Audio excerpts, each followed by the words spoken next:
আল্লাহ রাসূল মুর্শিদ, আল্লাহ রাসূল আতি আল্লাহ ওয়া আতি আর রাসূলা ওয়া উলিল আমরি মিনকুম। আল্লাহর আনুগত্য করো, নবীর অনুসরণ করো, আউলিয়া কেরামের অনুকরণ করো। আল্লাহ রাসূল মুর্শিদ নাম কয়টা? ঘর একটা। জোরে সুবহানাল্লাহ।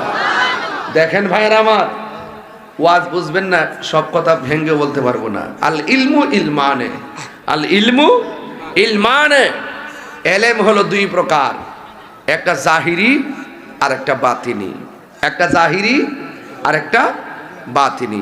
আবার তরিকতের ভাষায় এলেম চার প্রকার: শরীয়ত, তরিকত, হাকিকত, মারেফত। শরীয়ত হলো নবীর কথা, তরিকত হলো নবীর কাজ, হাকিকত হলো নবীর অবস্থা, মারেফত হলো নবীর গোপন রহস্য। বালাগাত মান্তিকের কায়দায় এলেম দুই প্রকার, একটা ইলমুত তাসাব্বুর আর একটা ইলমুত তাসদিক।